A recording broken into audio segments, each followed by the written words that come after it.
This is Beyond the Big Screen podcast with your host, Steve Guerra.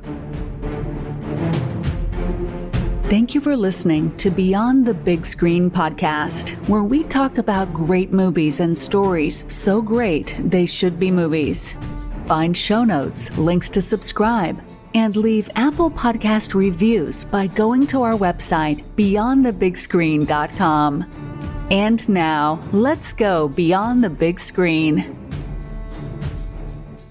Welcome back, everybody, to another episode of Beyond the Big Screen. And this is Steve here, and I'm joined by one of our regular co-hosts, Frank. And this is in a little bit of a series where I've been talking to some independent authors about their books. And as we all well know, Frank is an independent author. We don't really need to introduce you completely, but I think it is worth recapitulating your author career, where people are probably pretty well familiar with your police career, but you're also an author. Maybe tell us a little bit about your authoring career. Sure. Like a certain species of author, I've been writing since I was a kid. There are those who discover it later in life, I know, but there are those of us who have always been writers, and I'm one of those ilk. My first book was published in 2006. It's called Under a Raging Moon. It's crime fiction. It's a police procedural. And at this point, I've written over 50 books, and I'd say the majority of them are crime fiction, which of course makes sense with my career and interest at the time. The crime fiction books are published under my pen name, Frank Saverio. That was partially because I was working still when the book was published, and I wasn't really sure how my bosses were going to handle it. So I wanted to have a little distance there. So I used a pen name and changed Spokane, Washington to River City, Washington, and a couple other little tweaks to give myself some distance, which I really didn't need to do. As it turned out, my bosses were quite supportive. And so the majority of those books are crime fiction, but I've also written under my given name, Frank Scalise, some mainstream sort of drama / humor, sometimes with an emphasis on hockey, which is my favorite sport.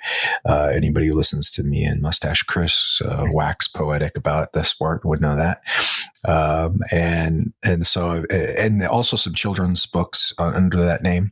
A middle grade series of hockey novels and a children's book called Sam and the Magic Hockey Gear.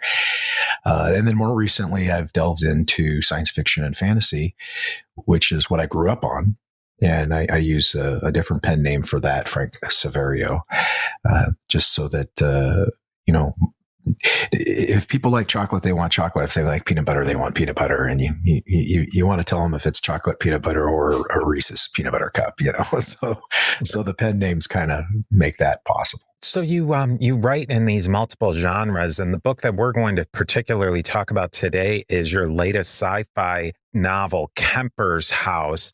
And I wonder, before we even dive into sci-fi, there's so many different kinds of sci-fi. And like you said, with chocolate and peanut butter. And what is your type of sci-fi that is when you were a kid and then maybe now? And did that kind of change? What kind of sci-fi guy are you? I don't know that I'm locked into any one particular style. I guess I'm probably not super into the hyper realistic science-based science fiction to where it's, because I don't have the science mind for that level of detail. I would say, but I like, I like Star Wars. I like Star Trek. I like Star Trek better, but, and those are very different types of science fiction, even though they're both space based. I like alternate history a ton. You and I could talk about that for, 12 or 14 hours straight, I'm sure. But I think it's an incredible branch of science fiction. And so it's more about the story and the premise for me, than it is necessarily the subgenre, if that makes any sense. I kind of wrote just when I was younger, more of the rote sci-fi military, lasers and Star Wars knockoff type of stuff when I was a kid, because that's what I was reading. I grew up on Piers Anthony as one of my larger influences in sci-fi. And of course, he wrote fantasy as well. And he was a guy who wrote sci-fi and fantasy all across both genres. I mean, if you look at his Xanth series, that's a pun heavy, lighthearted, a little bit racy fantasy, meant to entertain and make you chuckle and just basically kind of escapist. But then he wrote the Bio of a Spice Tyrant series, which is this, almost Julius Caesar kind of story about a young refugee who eventually becomes, a dictator over the entire solar system over the course of 5 books. And that's hard-edged, gritty, rape, murder, plenty of political intrigue and so forth. And so he's done that all across both genres. And so from a very early age, I saw that it was possible. You didn't have to be locked into, I write or read this type of fantasy or that type of science fiction, which is, rather freeing when you realize that at 13.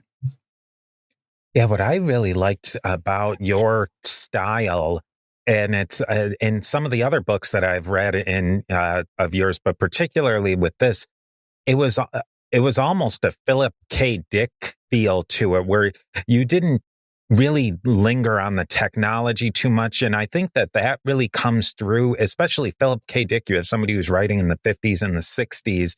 And, hopefully when people are reading this 40, 50 years from now, they're going to see that the technology isn't the thing that's driving it.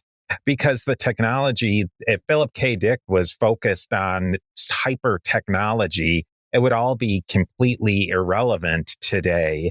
I feel like a lot of authors that I read now, they'll get, AI is the new thing. And they're just writing about AI, about something that's right now, and it feels dated if you were to read it a year from now.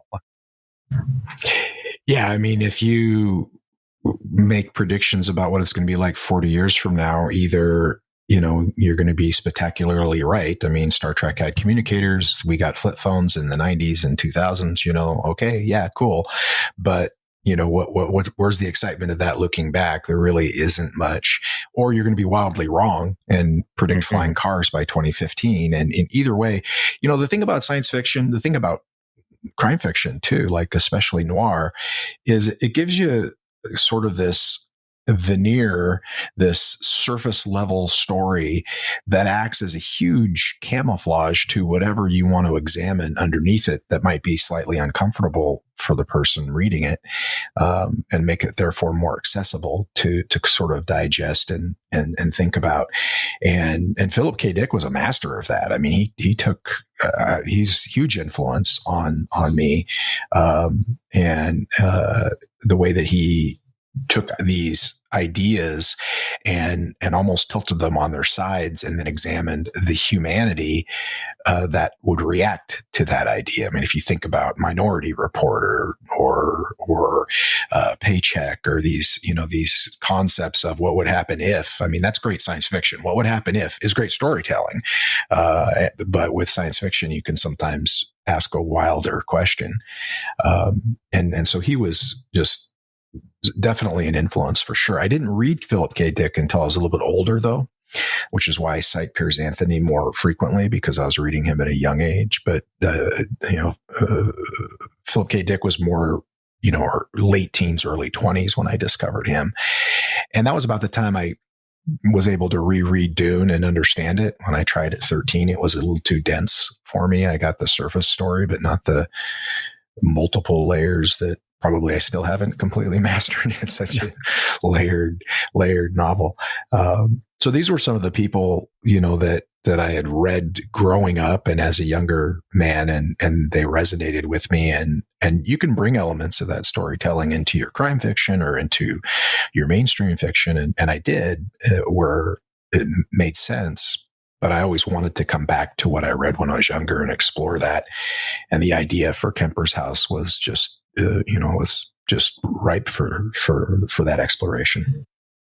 Yeah, I think it's really cool about revisiting the things when you were young. Like I got into a lot of Arthur C. Clarke, and I think, and I never really revisited them, and I probably should revisit because I think I would get a very different appreciation for that sort of writing than I would have when I was in my early teens reading him. I didn't read much Philip K. Dick when I was in the teens, and like you, I visited him probably in my mid to late 20s, and I'm kind of glad I didn't get into him until a little bit later, because I think I would have lost a lot of that nuance.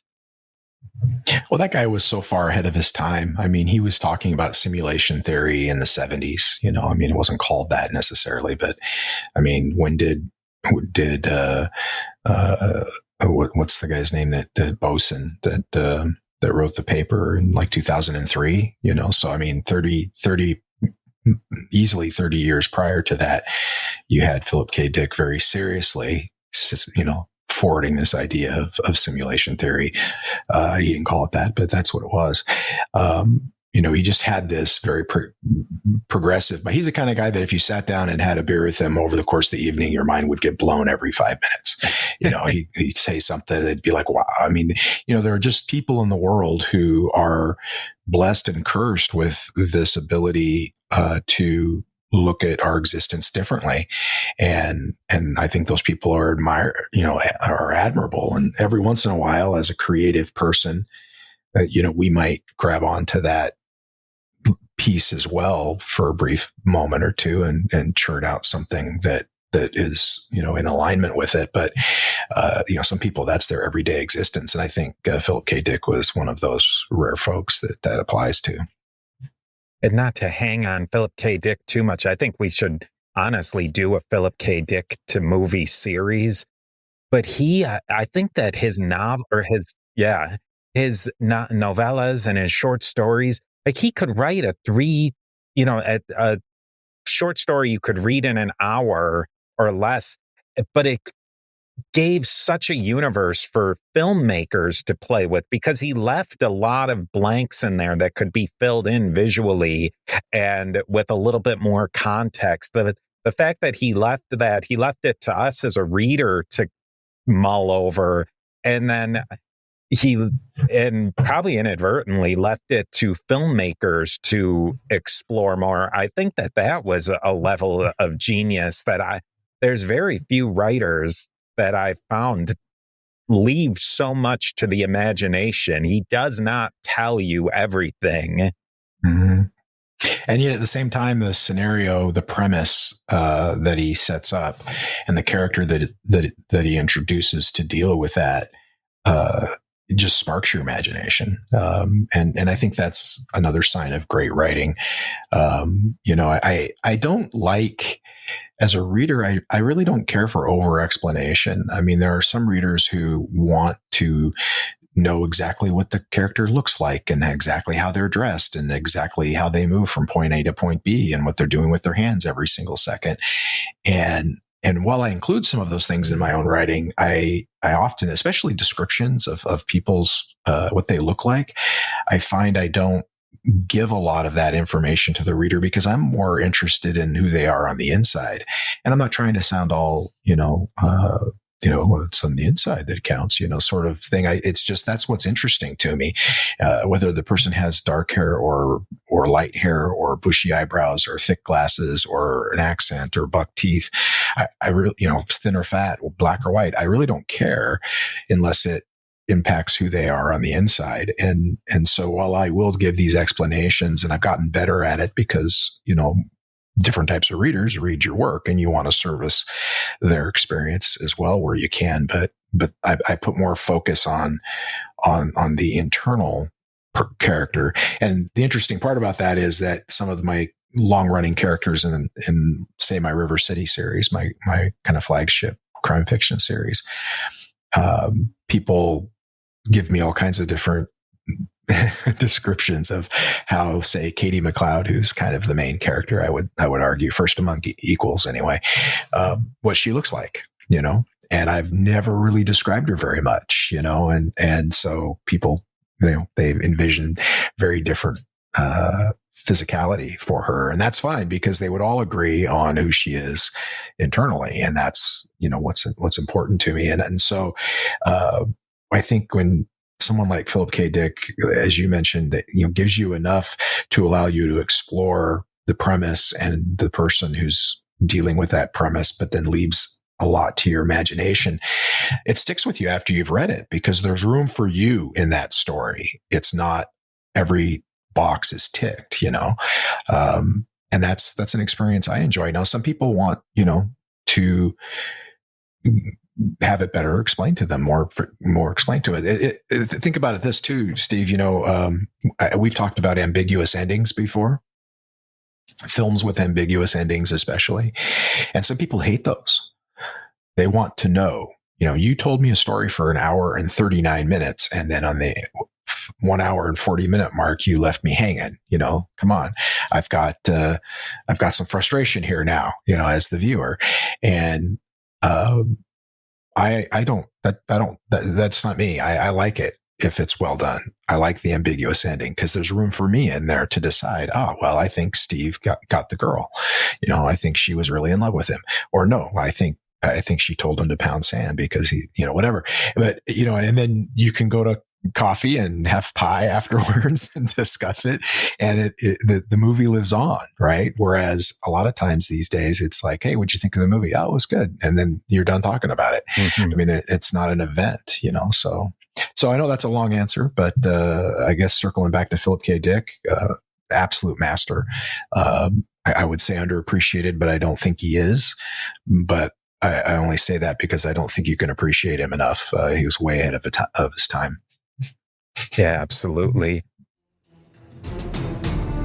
Steve here. We are a member of the Parthenon Podcast Network, featuring great shows like James Early's Key Battles of American History podcast and many other great shows. Go over to parthenonpodcast.com to learn more. And here is a quick word from our sponsors. Let's get into Kemper's House. Can you give us just a short synopsis of the book, and we can kind of build off of there into some of the themes that you would tackle and explore in this novel? Sure. It's set on Earth at an indeterminate time in our future. I leave it to the reader to kind of parse that out, whether it's a few decades or a couple hundred years, but it's not distant future. We're still calling Texas, Texas, and Ireland, Ireland. So it's not too far into the future. And Earth is overcrowded, which is no big surprise. It is now. And so we're struggling resource wise. And the, technological breakthrough that occurs is that we are able to harness near light speed travel. We're able to get up to 0.87 of light speed, which is pretty fast. And that's a huge breakthrough and obviously probably impossible by most standards of today, but it's science fiction, right? And so this, leads to this sort of choice paralysis. Well, what do we do now that we can go many, many places that we couldn't go before? And while this discussion is going on, we intercept some essentially television and radio waves from a civilization that is about 300 light years away. And so now we have the answer to the Fermi paradox. Are we alone in the universe? Well, clearly not. There's at least one other species out there because now we're intercepting their unintentional messages. And so they decide that's what we're going to do. We're going to go make first contact with the Chirans, which is Chira 2b is the planet that these waves are emanating from. And so they launch a mission to go there. And Adrian Kemper, he is the captain of this mission. And that's really where the book starts. Really, it's already pretty much the mission has already been decided on by the opening pages.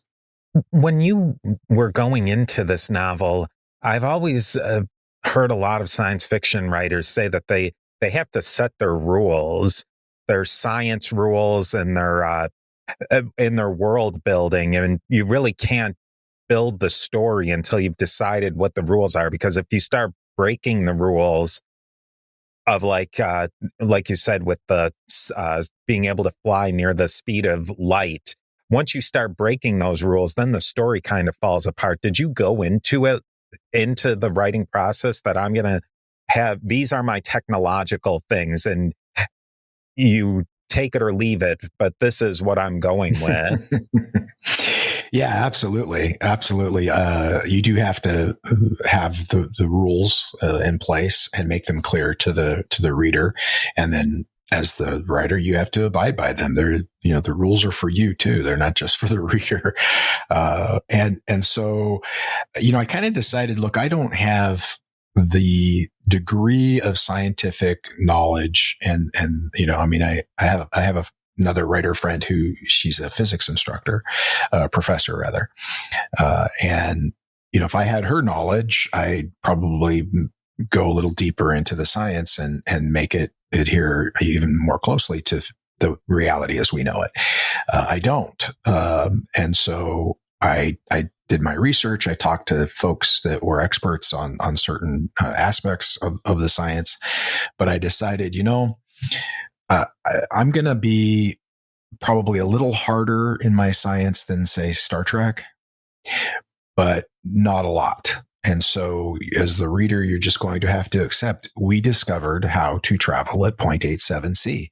That's the way it is. We have a Meitner drive that allows us to do that. And and that's that. And if you don't accept that premise, then don't read the book, because you'll be angry the entire time, because they do travel at 0.87 of light speed.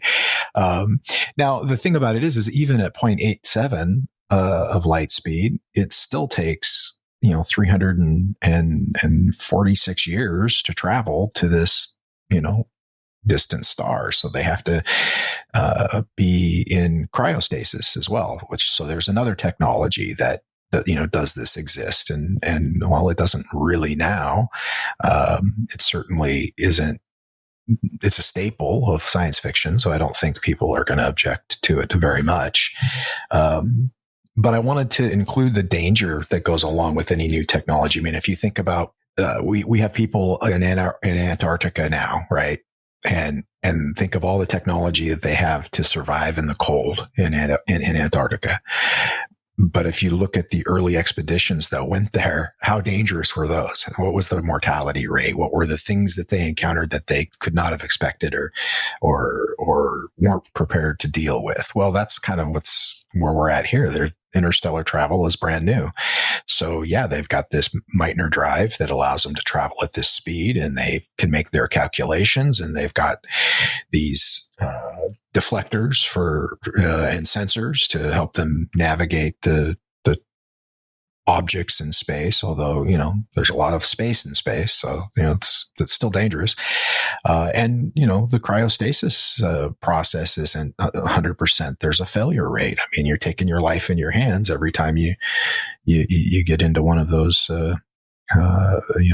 sci-fi looking beds. But if you think about it, we're taking our lives in our hands every time we get on an airplane. It's just that the failure rate is considerably lower. And so, yeah, you have to set these rules and expectations and explain it enough to where the reader is willing to accept the plausibility of it.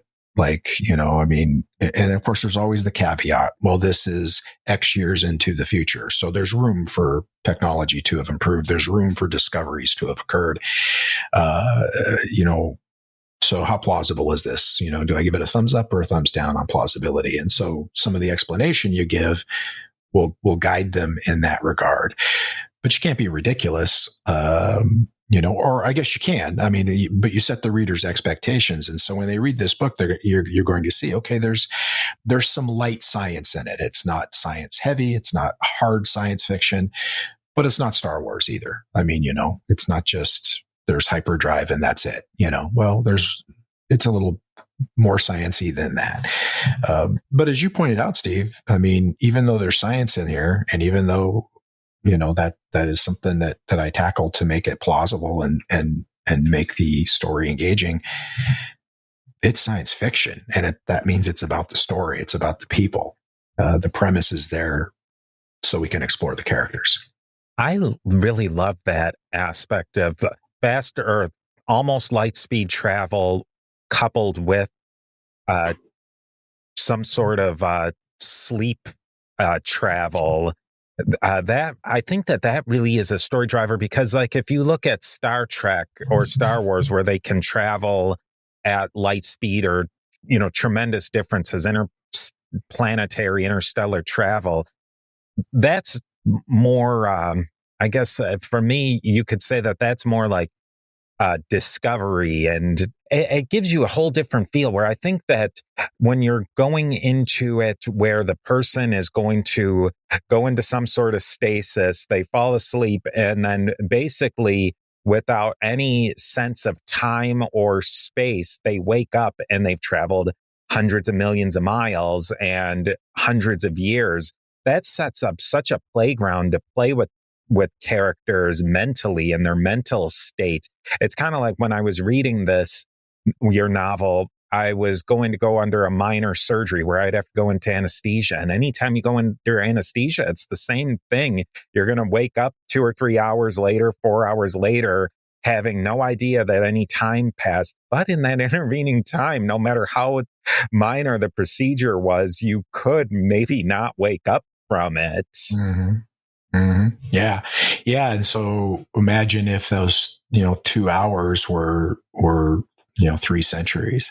And so there's so many cool things I thought to explore with this scenario. I mean, first contact, the idea of people, making contact with an alien species for the very first time, and how poorly that has gone when within our own species it has occurred between civilizations. I mean, just think of Columbus or Cortez, for instance, has not gone well. The technologically superior civilization has usually devastated the technologically inferior one. And in this case, we could be the latter, and so even though we're the ones going there first, because it's just, Kemper says in this a couple of times that space travel is a mind spin. And what he means by that is, you're going to leave Earth. If you look at year 0 as the year that the radio waves left Cairo 2b and came towards Earth, then it's year 300 when we discover these waves. And then it takes a few years, but say 5 years. I can't remember how long I said it was in the book, but it takes a few years before they decide and, put the ship together and pick the team and all the things they need to do. But let's say in year 305, you launch to go visit Cairo 2b. They're already 300 years older than they were when they sent those messages, so they may have been a toddler civilization at that point, and now they're a teenage civilization. Then it takes you another 300 years to get there, 345 to get there at that speed. So now it's year 650. So imagine if we sent a message. I mean, it's kind of weird, but if you sent, at the height of the Roman Empire, say, 200 or so AD, and by the time you got back, it was 850 AD. Well, Rome is a very different place in 850. And so this is something that Kemper has to wrap his mind around, and his crew has to be prepared for, that when they get there, to Cairo 2b, they're going to be encountering a civilization that's 650 years older than the ones that sent the messages out that they're responding to, essentially. And that's a bit of a mind spin. And at the same time, back on Earth, it's also 600. It's 350 or whatever years. The time it took them to get there, 345 years past, have passed there. And so it's changed back there. Imagine we're in, 2024 as we speak. Well, 1724 or say 1680 was a very different time period,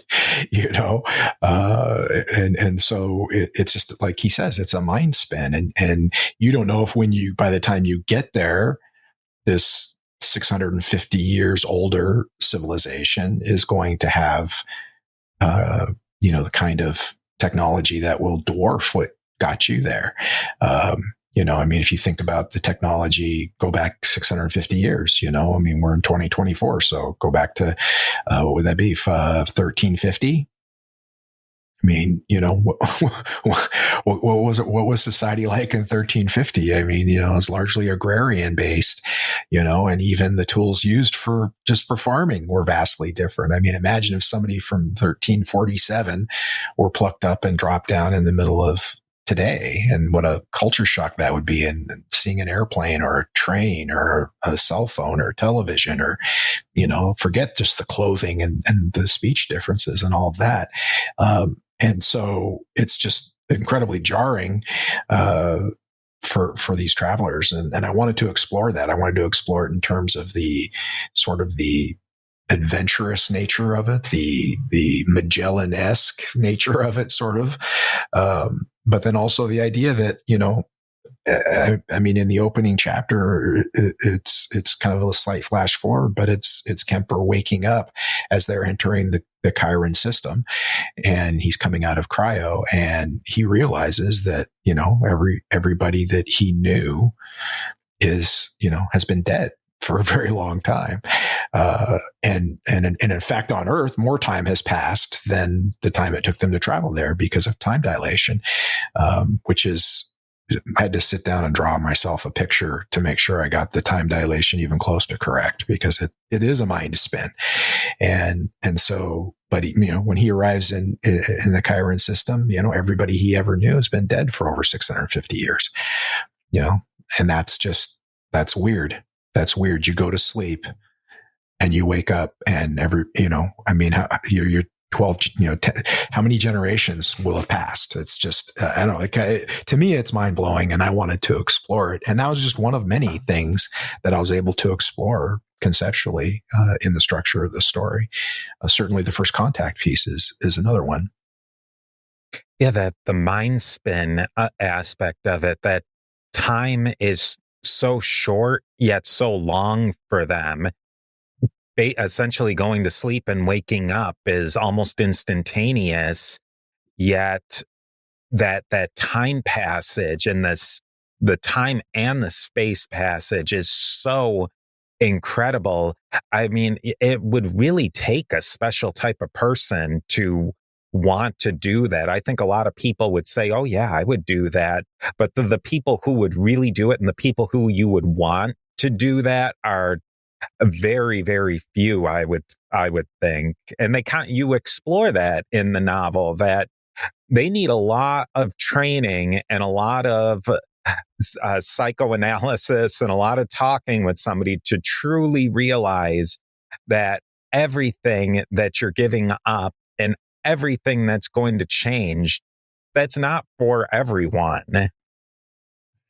No, there's a reason why they chose people who had little or no family, as so they'd be leaving behind fewer people and fewer connections.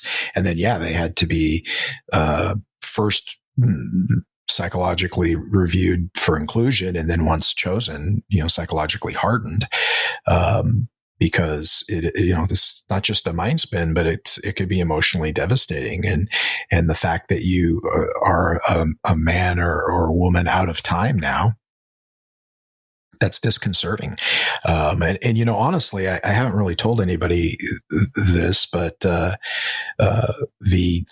one of the geneses, is that the correct way of saying that? Is that plural of Genesis? Sounds about right. Sounds cool anyway. For this story, one of the pieces that went into it, because it was a lot of things all at once, but was this feeling as I get older, I'm 55 right now, the world changes around you. and those things that you, as a younger person, viewed as bedrock truths or things that would always be that way. That's just the way the world is. Suddenly they're not bedrock anymore. Suddenly it's sand and it's shifting. And then people are looking at you like, how can you not realize that was never bedrock, and that this is, it's not sand, it's a different bedrock, because of course every generation thinks this of their perceptions.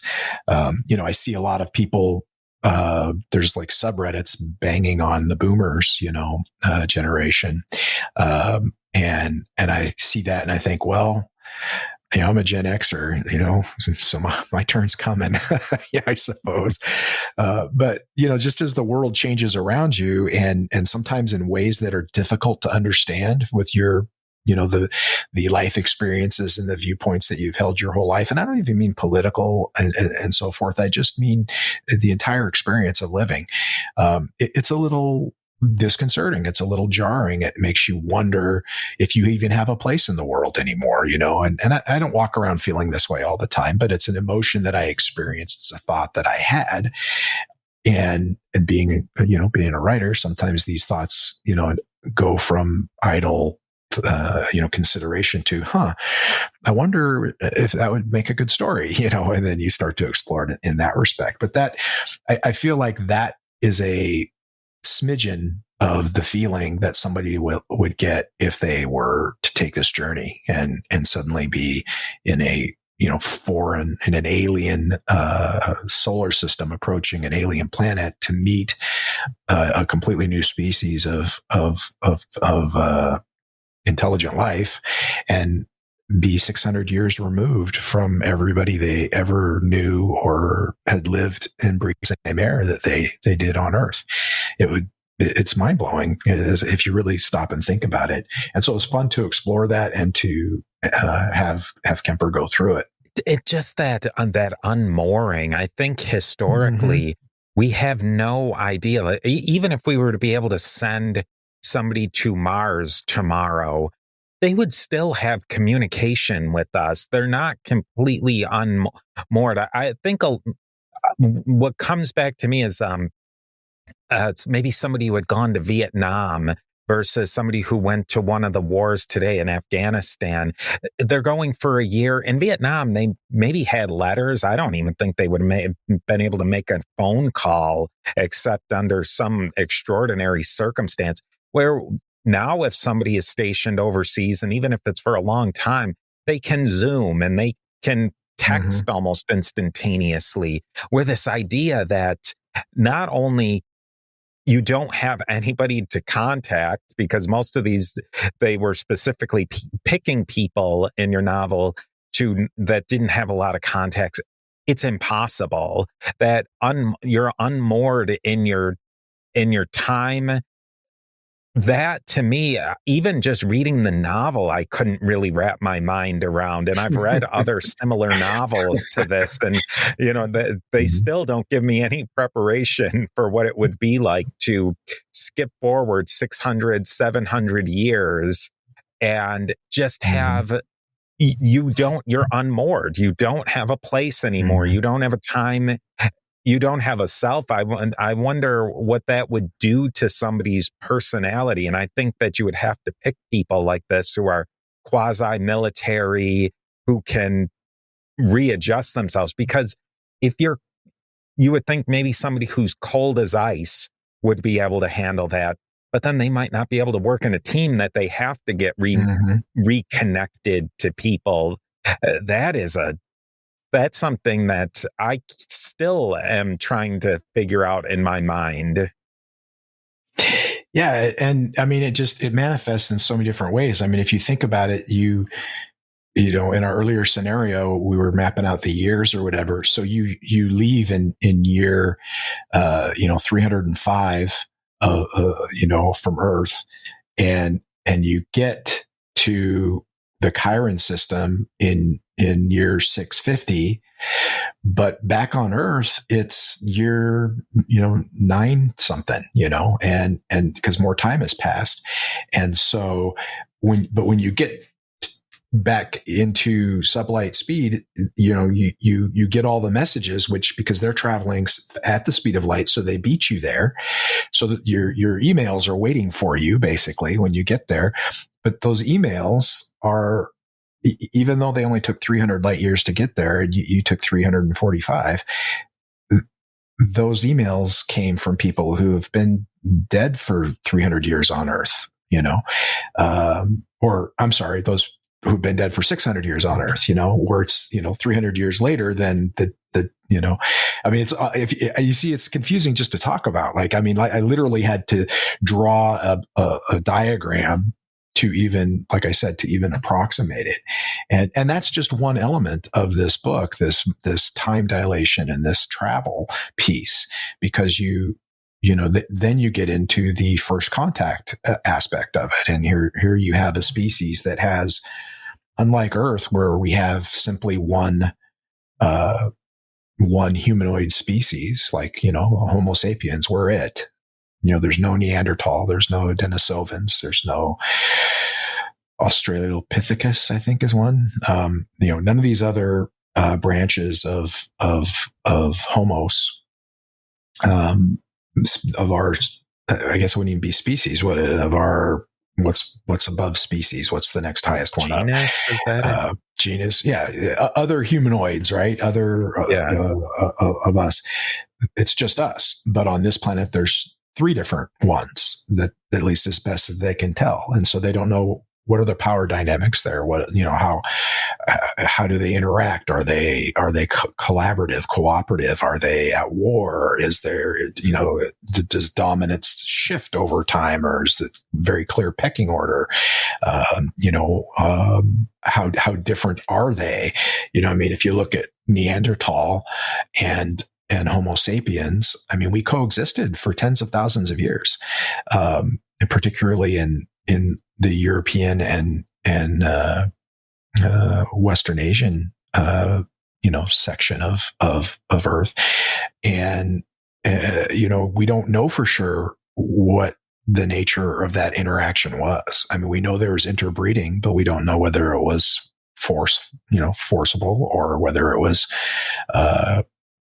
peaceful, or were tribes trading brides, and trying to interact that way, or were, war parties essentially committing atrocities. And we don't know, but we do know that everybody is carrying about 2% or so Neanderthal DNA in our veins and or in our DNA. So that was going on. But those species died out. The Denisovans died out. We're still the only ones here. That's not the case on this planet. So they're not sure what they're going to find. And then, of course, there's the piece that I already mentioned, and that is the technological differences that might have occurred in the 650 or so years since those first messages went out. I mean, imagine, I think I use one of the analogies would be, you send some Neanderthals out in a dugout canoe boat, dugout log canoe, and they arrive thinking that's what they're going to find in, a like level of technology. And they arrive and you've got skyscrapers and airplanes and the internet and so forth. I mean, it's a pretty big technological jump. So that's got to create some anxiety, right? You don't know what you're going into, and your own species has a history of those kinds of meetings when there's that level of imbalance. I mean, let's face it, even when there's a balanced level of technology, we don't always get along.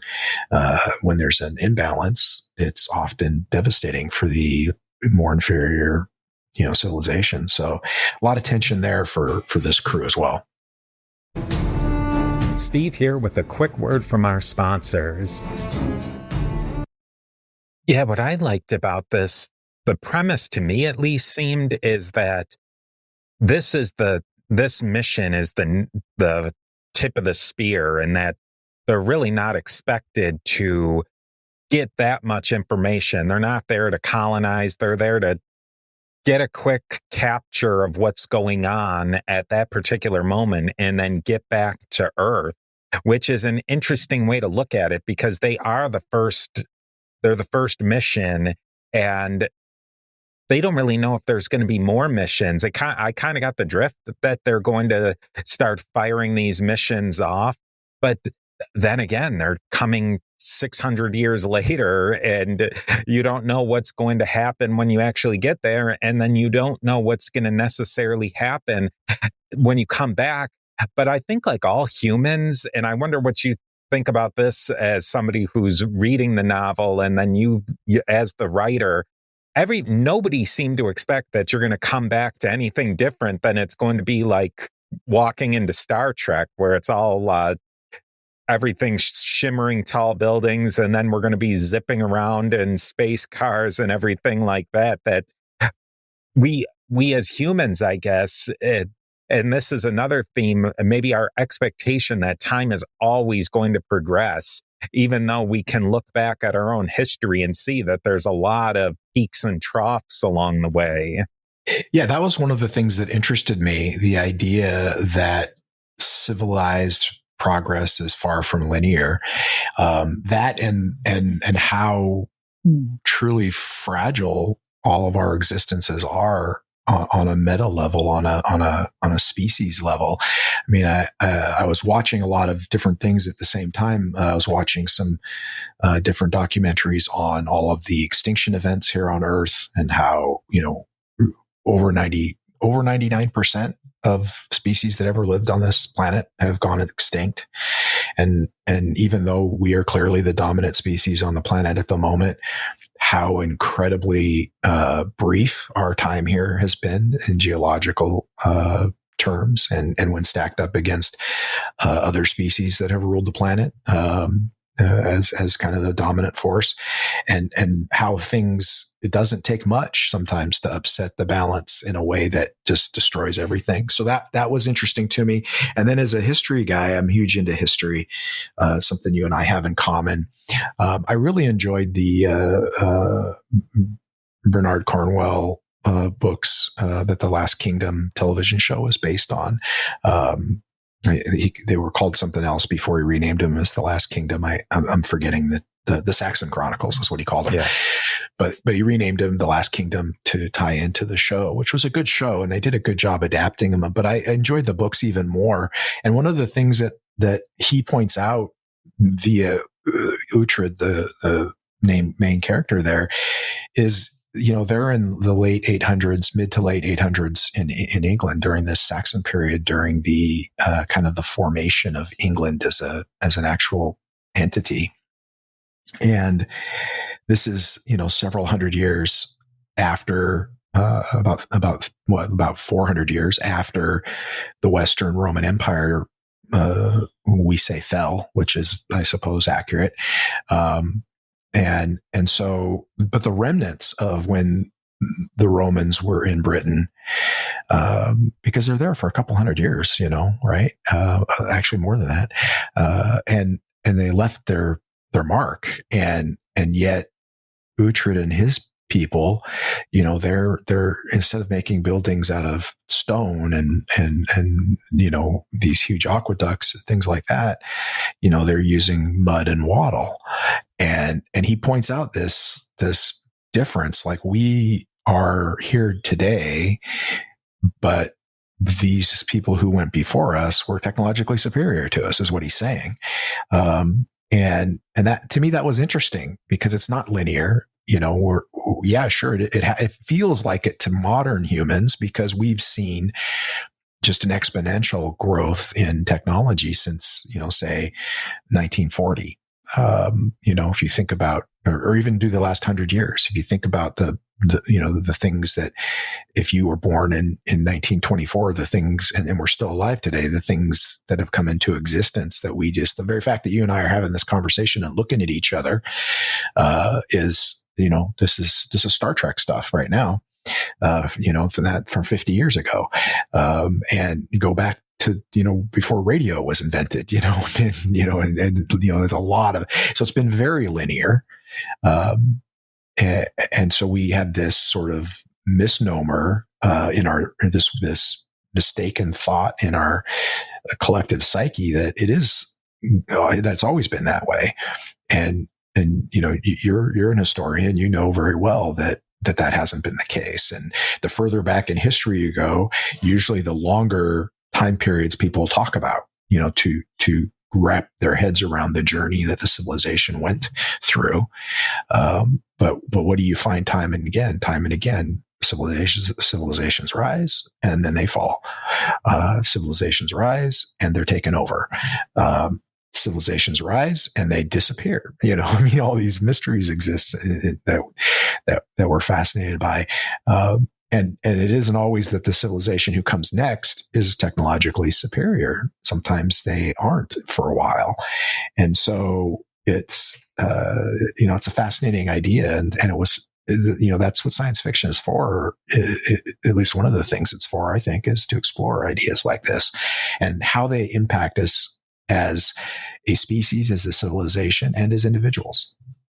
I love that you bring up that aspect of that Bernard Cornwell series where Uhtred, when they go to these places that the Romans had set up, the amount of awe that they have when they're in London and they're living in a Roman villa that they put a thatch roof on it because the roof over a couple of hundred years has collapsed, but the walls are all there, but they're using their far less technologically or far inferior technology. And this really teases the next part of your novel, Kemper's House, which we're not going to get into because we don't want to get into it. So you go and read that next part. But I think you play on this idea of, and Cornwell played on this idea of that giants must have built these things or something unimaginable must have built these ruins because we can't do it now.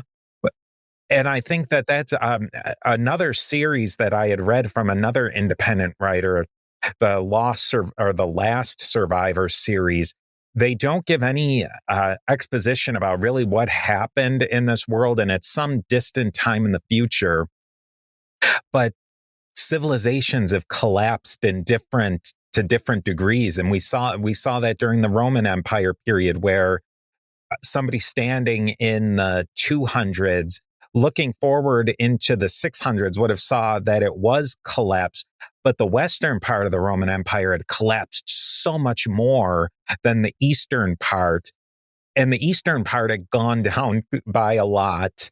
And I think that whole thing that you writers can, and these sci-fi and historical novels can explore is how can things be perceived from looking back and looking forward. And I think that that's what is so amazing about sci-fi is you can have a character who can do both of them. Well, and you bring up a great point, Steve, and that is, and I think I've heard you say this on one of your other podcasts, and that is, yeah, sure, historians say that the Roman Empire fell on choose your date. I mean, 476 is a very popular date because that's when the last emperor was officially deposed and the Ostrogoths took over in Rome. Okay. Let's say that's the date we're going to pick. There are other ones you could choose, but let's say that's the one you choose. Well, I don't know what the exact date was that year, but let's say it was on a Monday. On Tuesday, what do you think life was like for every, Marius and Agrippina, six pack who lived there? It wasn't hard, unless the events were affecting them very directly, which had been happening for centuries anyway, war and so forth. Not any different whatsoever. I mean, they didn't wake up in the morning and check their phones and go, oh my gosh, the Roman Empire has fallen. It doesn't happen that way. People still got up and ate and relieved themselves and made children and argued and were petty and beautiful and wonderful and stupid and every other thing that people are. And so, there's this kind of neat way of looking at our world through a civilization lens and a social lens, and then you can drill all the way down to the individual. And sometimes the greater changes are actually happening first at the higher levels. And we just don't recognize them until later, because that's when they finally work their way down to the individual level. And so, Isaac Asimov's Foundation series, which I have not read in a very long time, but I remember being fascinated by how tens of thousands of years passed, and sometimes thousands of years on a single page, as he was summarizing things. And so these vast sweeping changes of civilization, that always stuck with me. And I wanted to explore that as well with the passage of time. Unfortunately, we are starting to approach spoiler territory, and I do feel like there's some benefit to coming in blind to a couple of the twists that happen in this book. But I will say that, like the description says, when they get there, when they arrive at Cairo 2B, what they find surprises them. And the only spoiler I will give is that they do also return to Earth, and likewise are surprised by things that have happened there. Now, some things you could surmise. I mean, think about 1,500 years that are going to pass. I mean, if let's just look at one quick aspect of it: language. The language that you and I are speaking here today in 2024, the American variety of English. How far back could you go in time as a native speaker, you or I, and still be understood or understand the people speaking? I mean, we could go back to the 1600s, to Shakespearean times, and it would be difficult, but there'd be enough that we'd understand, and context being what it is, and other forms of communication, we'd probably be all right. But once you get into like Old English, it's a foreign language. If you don't speak that foreign language, and that's how long ago is that? That's not 1,500 years. It's at most 1,200. Well, you're more of a scholar on that than me. Maybe my numbers are wrong, but Chaucer's like 1,100, 1,200, right? Or 1,300 time period, right? So yeah, we're talking 1,000 years, roughly. 700 years, I mean, that's not, imagine 1,500. I mean, imagine what were they speaking in 500 at, right after the fall of Rome, Latin. Okay. I guess if you speak Latin, you might be okay, but speaking American English, you're pretty well screwed.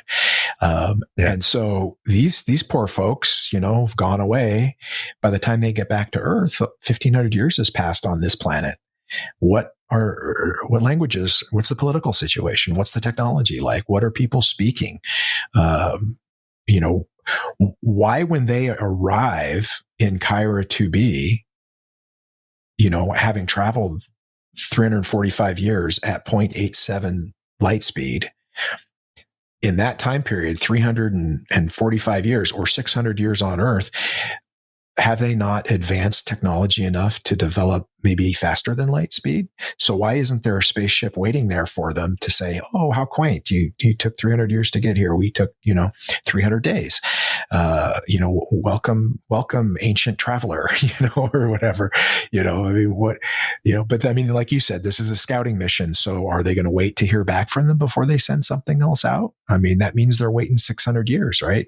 650 years, because it takes the time for them to get there. And then they have to send a message back at light speed. And I mean, there's all these questions that have to be kind of rattled around, and explored. And, what's the first contact going to be like? Is it going to be peaceful? Are they going to have an exchange of technology? Is it going to be a beautiful and glorious sort of experience, or will it be tragic, or will it be warlike? And if so, which end of the spectrum are we? Are we the technologically inferior race? Are we the one that's colonizing? Like, are we Cortez or the Aztecs in this scenario? Or does it have to be that way? Is that strictly a human failing that we are inherently violent? I think it's not. I think it's a unfortunately, I mean, it's a very natural state. I mean, if you think about it, every being essentially consumes cells to survive. And whether that is in the form of other life that you destroy and then consume, or whether it's nutrients in the ground, or, I mean, there are different ways of going about it, but the destruction of the other is necessary for the continuation of the you. And so I do think there's some universality to that. That's my take on it. So, but is that merely because I'm a human and I have a very ethnocentric view of existence? And so that's the question that these folks are faced with. So, I mean, we could talk a lot more about what actually happens with those spoilers would, I think, be, I think the reader would be better served to discover what Kemper discovers when he gets there, and what the crew finds when back on Earth. Steve here again with a quick word from our sponsors. I think let's leave it right there, but I think if you have a moment to discuss a few items, maybe a meta items, because related to this whole thing of, you're an independent writer and an independent podcaster as well. And I think that the explosion of this media that we have that isn't tied to direct commercial enterprise. And I think we've discussed this a little bit, maybe in another episode or offline, this idea that with the independent podcasting, we don't have to answer to a public network to get our content on that. Oh, this has to make a certain amount of money for our time. And independent writing, that you don't have to write to one of the big publishers, that it has to hit this market. Do you think that this gives you and independent writers more room to work in sandboxes that aren't necessarily straight down the middle of vanilla, that'll make a lot of money? Hopefully they do make a lot of money, but they give you some chances to play with things as a creator and as an artist that you couldn't otherwise deal with. Yeah, I mean, that's a great question and a great observation, Steve. The issue with publishing used to be the gatekeepers were agents and publishers. And so the big struggle was, how do I write something and write it in a way and at the right time and put it in the hands of the right person to get past these gatekeepers to get into the castle. And if you did, you got published and traditionally, and that's great. I guess the podcast equivalent would be getting on a radio show.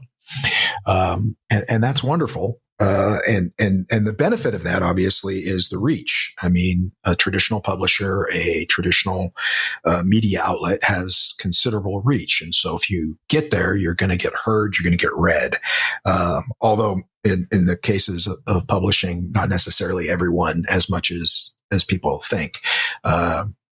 When I first started in this business, people were already bemoaning the death knell of the mid-list authors. And so, it wasn't the panacea that maybe some people think it was, but certainly you had to get past the gatekeepers. And now with the advent of independent publishing, with the ability to independently podcast, there are no gatekeepers. And so two things happen. One is, there can be, and often is, a drop in the median level of quality. Now, that's not a jab at you or your shows by any stretch. But when anybody can just get on and record whatever they want and throw it up as a podcast, or anybody can slap together whatever they want and put it between two covers and call it a book, people do and don't do a great job of it. And so it kind of drags down the average, right? And then the other problem, and I think the bigger problem, because you can differentiate yourself from the sea of crap in terms of quality, by, having a show that sounds good, a show that has a good intro, good equipment, good interview skills, good guests, or as a writer, making sure that you are well edited, that your book cover is professional, that your writing is professional, that you've done the heavy lifting and so forth. You can differentiate yourself. The problem is somebody has to notice you in order to see that difference. And so obscurity, or being, found is the biggest challenge now. So instead of, there's no longer a moat. The moat has been drained. There's no longer guards at the front gate. They're gone, or at least, you don't have to pass through them to get into the castle anymore. Some people still do, and they get into the VIP rooms in the castle there. But the problem is that the courtyard and the royal chamber and so forth, the throne room and everything else is full of people, and everybody's talking about their book or their podcast, and nobody's listening. And so, I mean, it's almost an analogy a good friend of mine came up with, or that we've often discussed, is it's like we're all at a rock concert, and Motley Crue is on stage, and yet we're not watching them. We're yelling at each other about, hey, I've got a record. Yeah, do you want you listen to my song, and nobody is, the audience isn't aware of you. So obscurity is the tougher thing. So that's on the business side of it. And so you kind of have to decide, why am I doing this? Am I doing this because I want to make a ton of money? Am I doing this because I want to be on Oprah? I want to be at the top of the charts. I want to be, nobody would say no to those things, clearly. But if that's your primary motivation, then you have to approach it a certain way. Maybe traditional publishing, maybe traditional broadcasting, or maybe you do a ton of marketing and spend a lot of money if you're independent. If you're doing it for the art, as pretentious as that sounds, it's a different approach, and you're focused on different things. And that's where I think your question really lands, for me anyway, is that I wanted to write this story about Kemper and how he, left this cottage that he loved behind in the care of some stewards, to go on a 1,500-year adventure, and how he'd like to still have that house when he comes back, because that's that mooring for him that you mentioned. And I wanted to explore all the things that we've been talking about, and I wanted to throw these multiple twists in there, all of which I think are very plausible and that the reader will go along with, but are fun to experience blind. I don't know if I could have done that or not traditionally, but I certainly didn't have to ask permission. I could just write it. And in fact, as somebody who writes primarily crime fiction, who has crime fiction books in the queue, I had the ability as an independent author and who publishes his own work to decide Kemper's House was next. And so poor Frank Zaffiro and poor Frank Scalise had to wait for their books to get any attention, because Frank Saverio was working on Kemper's House, and that was going to be the next book to come out. And I got to take this little science fiction story and broaden it a little bit into a short novel and explore all of these topics and more that we've talked about because of that creative freedom, which is, I think, a absolutely beautiful thing. Now, if only 12 people read the book, then I have to decide if I was successful or not. Was I successful because I read it, or I wrote it rather, because you and I are talking about it? Is that success? I think it is. Would I like it if thousands and tens of thousands of people read it and enjoyed it? Absolutely, I would. But if you're doing it for the art, if you're doing it for the creative process, then that's what you're doing it for. Then that's where you find your success. I will tell you, just because I know we're coming up on the end here, I wanted to share this with you. I mentioned that I grew up on Piers Anthony as one of the earlier science fiction and fantasy writers that I really fell in love with his work and how diverse it was. When I was a kid, I actually wrote him letters, like 2 or 3 letters. I wrote to a few other writers too. And most of them wrote back, but most of them was probably a secretary. Maybe they signed the form letter, but it was nothing. Piers Anthony wrote back on a 3x5 card that he kind of turned into a postcard. And one side had the address, and the lined side had, was typewritten, and the whole card basically was filled up with a message. And there were strike throughs and typos and stuff. Is obviously just bang, bang, bang. He knocked it out, but it was personalized. He answered my questions. He told me, if you liked this, then you're probably going to like this that's coming out, and things like that. And like I said, he wrote back like 2 or 3 times. I wish I still had those. I lost them somewhere along the way. And so a couple 3 years ago, I reached out to him online and told him this, and actually tried to get him to come on the podcast, and he had not a lot of interest at the time. And he's not a crime fiction author, so I get it. But anyway, he responded though online. So I actually got to have another exchange with him as an adult. And I thought, oh, that was pretty cool. Well, when I wrote this science fiction novel, I dedicated it to him because he had inspired me as a reader, and he inspired me as a writer. And I reached out to him again and said, hey, I'd like to send you this book, because you're mentioned in it. And he said, yeah, sure. Here's my address. He said something like, I won't be able to get to it till next month or whatever. As for whether or not I like it, I can't say. The truth, honesty is something that I value. So he basically said, hey, I'll read it, but no promises, But so as someone, if you told the 13-year-old me who wanted to be a writer, who admired this writer, that, 40 years from now, you will have written a science fiction novel, one of 50 different books that you've written, by the way, and you're going to get to send a copy to this author that you've always admired, and he's going to read it. He might hate it, you don't know, but it doesn't matter, really. I mean, the fact is I got to send it to him. And you want to talk about, childhood dreams. I mean, that's kind of the fulfillment of one, if you think about it. If, I wanted to be a writer since I was very, very young, and now I am. And not only that, one of the writers I most admired is going to read my book. Now, that I could full stop. I can stop there, and I can call it dream fulfilled. If he happens to like it or say something nice about it, hey, that's gravy on those potatoes. But it's a really neat thing. And I know other people have had things like that happen. But a lot of times those things happen to traditionally published authors, and so, to bring it back to your question, I guess I had the freedom to explore what I wanted to explore. And that led me to this kind of neat experience as age is a funny thing, right? I mean, we're about 7 or 8 years apart, I think, but you're getting close to 50, I think. And so, we're middle-aged men.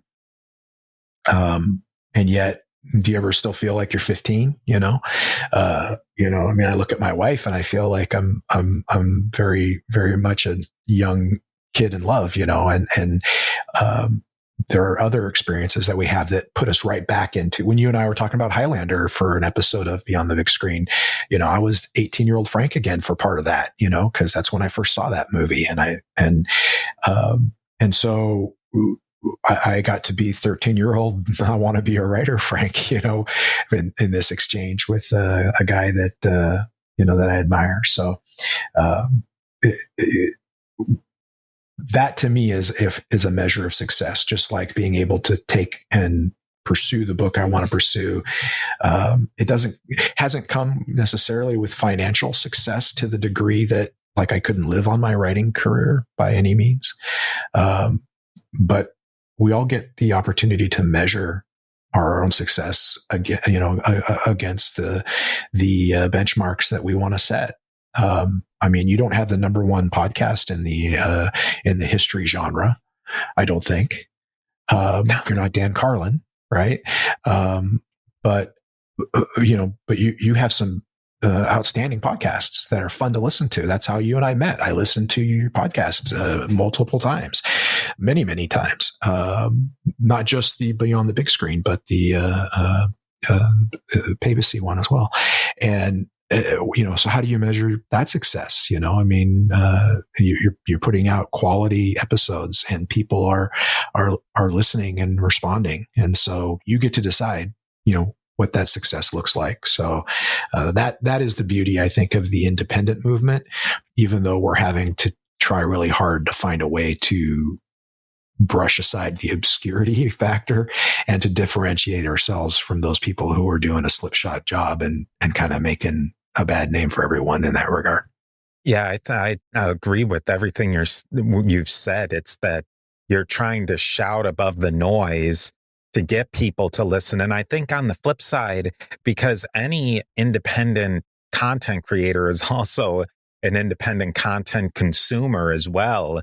And so we know both sides of it, that we're trying to get people to hear us, but we're also trying to hear everything else that's out there as well. And I think that everything that I'm trying to do in these sort of series where I talk with independent authors and authors in general and other podcasters is just in this little way, as if somehow it works the algorithms to get people to engage with new good content, because it really is everywhere. And it's another thing that you had said, I mean, early in podcasting in 2008, when it was a new genre, 2006, and you had that person who was talking into essentially a voice recorder, and you could hear his parakeet and his mom shouting at him, it's time for dinner, and they didn't edit a single thing. Or, I mean, with independent writers, when they were uploading things that were riddled with typos and the typeset was all over the place, and, you know, the big gaps in words and characters added in there. And I think that having so many people out there doing this, it forces you, if you want to do it, you have to continually step up not only your quality of your content, but the quality of your production as well. I mean, I'm sure you've upgraded your equipment and upgraded your methods all along the way. And anybody who's doing this, who would stick around for anything more than just a one and done, is constantly trying to increase the quality of the content they deliver and the way they deliver it, the means and the method. Oh, absolutely. You have to evolve. And, I mean, if you're going to be able to be discerned from the masses, if you will, those who aren't maybe doing the top-notch job, then you've got to be on the leading edge of it. And so, your book covers had better be good-looking book covers. Your formatting had better be good. You better be using a good microphone if you're podcasting and editing your episodes, and better have some decent theme music and so forth. I think when two things occurred to me while you were talking too. One is, as an independent creator, I think our threshold as a consumer goes up. Like if I see a possibly interesting podcast, or a possibly interesting book, from an independent, and I pick it up and listen to it or look at it, and it is done shoddily, production value wise, I'm not tolerant of that. I don't stick around to see if the content is any good. My attitude is, there is so much content out there that I can afford to be choosy. So if you don't care enough to put the time in to produce a quality piece of art, whether it's audio or written, then I'll move on. And maybe I've missed a few gems, some diamonds in the rough, perhaps. It's entirely possible, but I kind of doubt it is a very high percentage. And that's just human nature, right? I mean, we're just not willing to listen to the crappy sound or read poorly written, poorly formatted books with terrible covers. And so the threshold has kind of changed, I think, for me as the consumer. The other thing that occurred to me, though, too, is the beauty of this proliferation The downfall obviously is as the creators trying to separate yourself from from the masses to get noticed. But the beauty of it from the consumer standpoint is how much you can dive into whatever niche interests you. If you like a particular kind of science fiction, if it's space opera with titillating space opera, then boom, you've got the entire subgenre there. You could find dozens and dozens and dozens of books probably that fit that. You want books, you want history podcasts that focus on ancient history. Come on.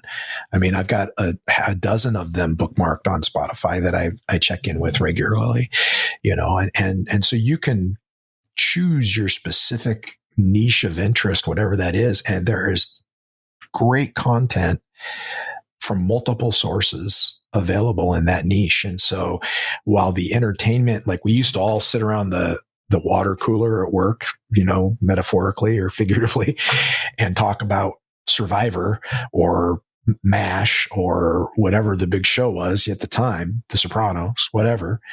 That still exists to a degree, but I think to a much lesser degree now. I think it's, instead of being a very deep pool that a lot of people dive into one piece of art and entertainment. I think it's much wider now, even if the audience isn't nearly as deep. It's more of a mile wide and an inch deep rather than half a mile deep.